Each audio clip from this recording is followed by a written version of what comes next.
I love me some Black Ops. What did you say, punk? I love me some Black Ops. After months of waiting and guessing and playing with our wieners, Blackout is finally here, and it's only day 2 of the beta, and there is so much to talk about. But let me ask you one question. Do you think Call of Duty Black Ops Blackout will beat Fortnite in popularity after playing the beta non-stop, fiddling with those tingly toes? I can definitely say Fortnite has some worthy competition. Now, of course, let's start off with some of the good things about Blackout. So, number 1, you can't build like a bitch.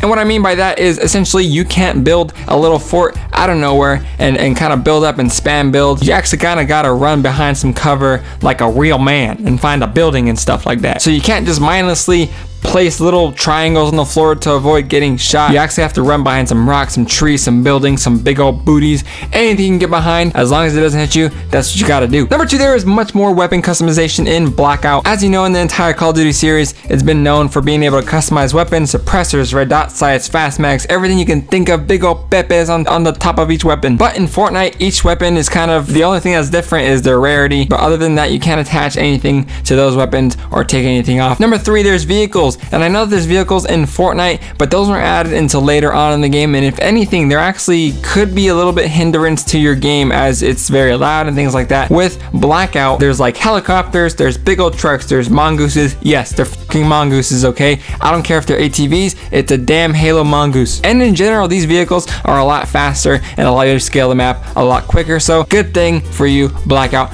I'm having a ton of fun. Number 4 is pure nostalgia, man. If I want to play in Raid from Black Ops 2, that's what I'm gonna do. If I want to go to Nuketown to nuke some little boys, that's what I'm gonna do. I'm gonna go over there and nuke some little boys, right? If I want to play some zombie Varrock, I'm gonna go play some zombie Varrock and then also kill some people on the side with the side salad, okay? You know what I'm saying? There's all types of Black Ops maps from different Black Ops games in this map, along with new areas that are specific to Blackout, and it really kind of mends it together by opening it into a vast wasteland. Doesn't look like Russia, just looks a little different, a little more sunny, a little more amazing. But with any new title comes a fair share of stupid decisions, and one that really got me riled up, hot, ready, tight, and ready to bust is picking up items. If you've played Blackout by now, on the first day it was a lot worse, where you have to look directly at a weapon and hold the square button to pick up something for a solid second. Now the main issue with this is because it is a first-person shooter, you don't have a bigger field of view, so when you're looking down, spending all this time looking at the ground for every single piece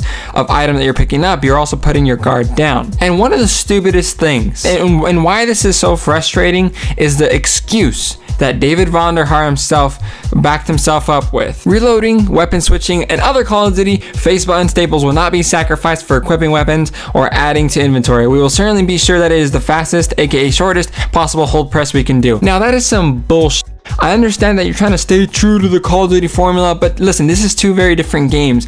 Blackout is a much different game than Black Ops 4. Your main competitor is Fortnite, and when you are in little things like this, sacrificing game fluidity for tradition and how it's a staple in the Call of Duty series, you want to make this game a ton better than Fortnite. That's the goal. Why not take my advice right here? And what if you walk up to a weapon, right? You don't have to look down. It gives you like a pop-up holographic of exactly what weapon that is, what attachments it has, or what item it is, and instead of holding it for more than a second, you just press the damn button like every other battle royale game. Hire me, Treyarch. I'm available. I'm a freelance man. That was kind of a stupid response for something that should be fluid and not whatever. I think maybe I'm overreacting, but Day 2 hotfix came through. It made it a little less cringy, but you still have to look directly at these weapons, and it still takes a little bit longer than maybe I would like to pick up a weapon or an item. Number 2 is an 80 player cap, and as of Day 2, they're always including things, fixing things, but now it's gone from 80 to 88. That's pretty cool, but come on, there's only 12 more people you gotta squeeze into the map. I don't imagine it's any problem or it actually make a huge difference to add those 12 players, but come on, it's not that hard. Just put 100. Make it streamlined. Number 3, there is rarely a solid 60 frames on PS4. Now this is kind of embarrassing. I remember when Fortnite came out, it actually ran at 30 frames on the PS4, and over time when Battle Royale came out, they kind of switched it. I don't understand why a 60 frames lock, but like, come on, Treyarch, like do something. Like, I would much rather like sacrifice fidelity for fluidity, and I'm sure literally everybody on planet Earth would too. Number 4, it's not free to play. Fortnite is free to play, and it will continue in the future to be free to play. Whereas Blackout, of course, Black Ops 4 is going to cost $65 after taxes. Even then, you are getting the bare bones version of the game. You're not getting any of the DLC, the characters. Some of that stuff is exclusive to the Black Ops Pass, which costs $50. So you're ending up spending $110, $115, I don't know, I can't do math, on Black Ops 4 just to play Blackout. You know, $60 in itself is pretty expensive for a lot of people that they're trying to sell this game to. I understand that games have cost $60 for the longest time, but again, you got to understand that the reason why Fortnite is really popular is because it's so easy for anybody to jump in and play, to get started on their computer, low spec machine, or like an Xbox or PS4. That's why it's so popular. But with Blackout, kind of got to convince a lot of people to spend $65 in a game that maybe they don't even know if they're gonna like coming from Fortnite. Number 5, sound design needs some work. I think you guys can agree that sound in Fortnite, and especially in battle royale games in general, is just as or even more important than kind of visuals. Because especially in Fortnite, you can kind of like hear exactly if to the left, to the right, on top of you, below you. There's different sound cues